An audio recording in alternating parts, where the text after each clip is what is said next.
मैं आपको बड़ी स्क्रीन पर भी दिखाती हूं कि इस युद्ध से अमेरिका ने खाड़ी देशों का भरोसा, जो उन पर भरोसा करते थे सुरक्षा के लिए, उसको कैसे खो दिया है।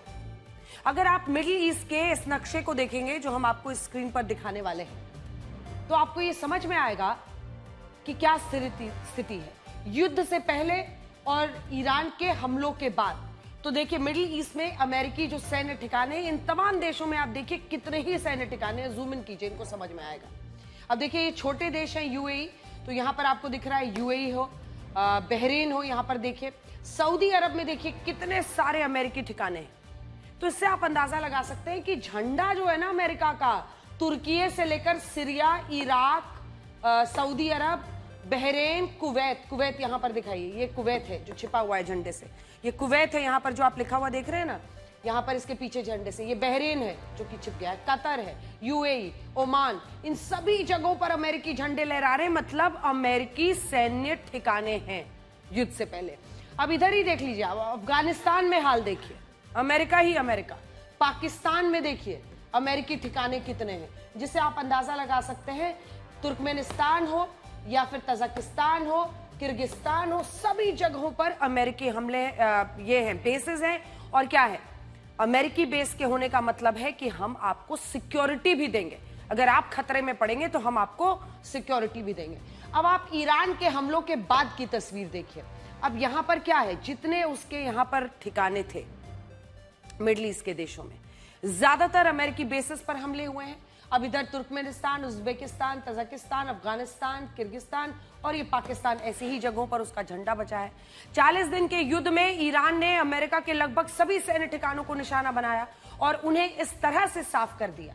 यानी पहले मिडिल ईस्ट को ये क्षेत्र का ये पूरा जो क्षेत्र है वो इस तरह का दिखता था, जिसमें अमेरिकी झंडे ही झंडे थे। लेकिन अब देखिए क्या है, द न्यूयॉर्क टाइम्स के मुताबिक आज जो स्थिति है वो अब हम आपको बताना चाहते हैं। न्यूयॉर्क टाइम्स के मुताबिक अमेरिका के ज्यादातर सैन्य ठिकाने ईरान के हमलों के कारण निष्क्रिय हो चुके हैं और उसके सैनिकों को होटल में रहकर ऑपरेट करना पड़ रहा है। और इस युद्ध में अमेरिका ने यही चीज खोई है। यूएई, सऊदी अरब, कतर, कुवैत, बहरीन और ओमान ने अमेरिका के साथ पेट्रो डॉलर की डील साइन की है। इसके तहत ये देश सारा कच्चा तेल जो गैस है वो अमेरिकी डॉलर में बेचते थे और बदले में अमेरिका इन देशों को सुरक्षा की गारंटी देता था। और इस गारंटी की कीमत कोई मामूली नहीं थी।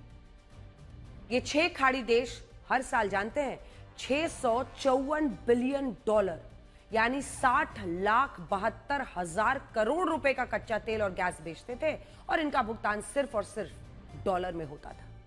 आप ये भी कह सकते हैं कि इन देशों को अमेरिका से सुरक्षा की जो गारंटी मिली हुई थी उसकी कीमत लगभग 61 लाख करोड़ रुपए थी।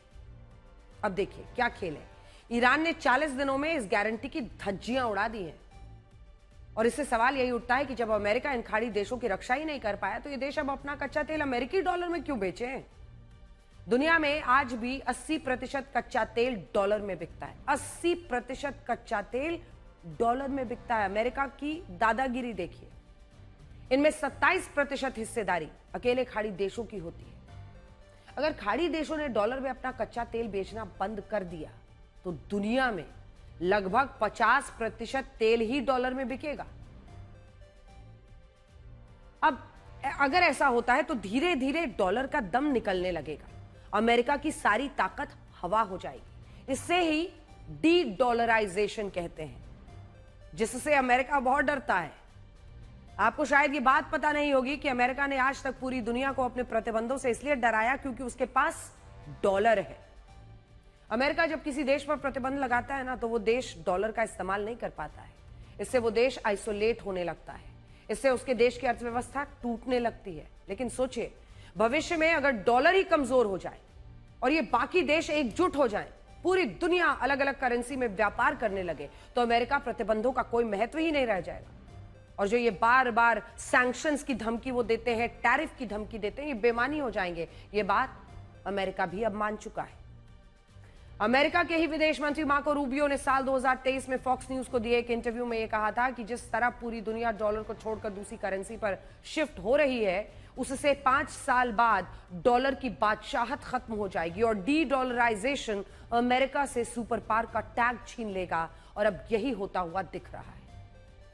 और इसमें ईरान के युद्ध ने अमेरिका और उसके डॉलर का खेल और बिगाड़ दिया है। शुरू में तो ऐसा हुआ, कई देशों की करेंसी टूटी और ऐसा लगा कि डॉलर तो और भी ताकतवर और मजबूत हो रहा है। लेकिन अब देखिए, सऊदी अरब ने इस युद्ध में पहली बार ईरान के विदेश मंत्री अब्बास अरागची से बात की है और ऐसा लग रहा है कि अब खाड़ी देशों के फ्रेंडशिप गोल बदलने वाले हैं। और अगर ऐसा होता है तो इससे दुनिया में अमेरिका के वर्चस्व, उसकी हेजेमनी को करारी चोट लगेगी। पहले 16 नवंबर 1961 को अमेरिका के तत्कालीन राष्ट्रपति जॉन एफ कैनेडी ने यूनिवर्सिटी ऑफ वॉशिंगटन में एक ऐतिहासिक भाषण दिया था, जिससे अमेरिका ने कुछ नहीं सीखा।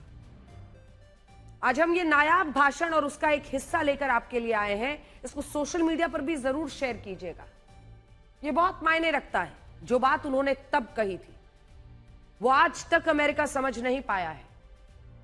कैनेडी की उस बात को हम सुनाएंगे, लेकिन उससे पहले आपको बताते हैं, उन्होंने कहा था कि अमेरिका को इस सच्चाई का सामना करना होगा कि वो ना तो सर्वशक्तिमान है और ना ही सब कुछ जानने वाला है।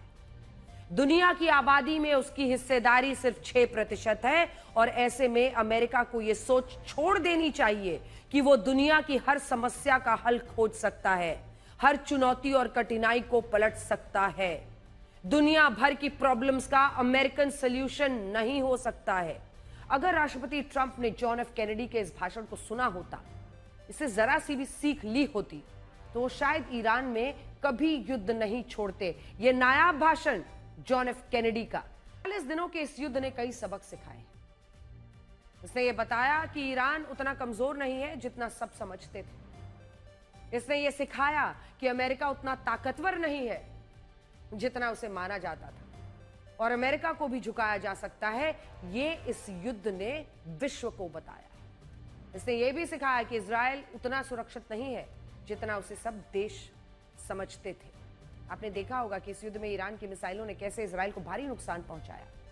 कई लोग ये मानते थे कि अभेद्य है उसका आयरन डोम, लेकिन ये मिसाइलें उसके परमाणु ठिकानों तक भी पहुंच गई। इसी युद्ध ने यह भी सिखाया कि आयरन डोम अभेद नहीं है जैसा माना जाता था। इसी युद्ध ने यह भी बताया कि दुबई और अबू धाबी जैसे शहर, जिन्हें दुनिया के सबसे सुरक्षित शहर माना जाता था, अलग अलग देशों से जो सबसे पैसे वाले लोग होते हैं अपना देश छोड़ छोड़ के यहां पर आते हैं बसने के लिए, ये देश भी असुरक्षित साबित हुए। इसी तरह सऊदी अरब भी उतना साहसी नहीं है जितना वो खुद को बताता है। पूरे मिडिल ईस्ट में सबसे बड़ा रक्षा बजट सऊदी अरब का। अब बैठे रहे हाथ पर हाथ धरे, लेकिन अंत में सऊदी अरब ने ईरान के किसी भी हमले का जवाब नहीं दिया। वो ईरान के कई हमलों को रोक भी नहीं पाया। और इस युद्ध ने यह भी सिखाया कि खाड़ी देशों में वैसा मुस्लिम ब्रदरहुड नहीं है जैसा कि पूरी दुनिया में पेश किया जाता था। हकीकत तो यह है कि जब रमजान का पवित्र महीना चल रहा था तब ईरान मुस्लिम देशों पर मिसाइलें दाग रहा था और इन मुस्लिम देशों में से अमेरिका भी ईरान पर हमले कर रहा था, इन्हीं देशों से। तो सोचिए, काहे का मुस्लिम भाईचारा।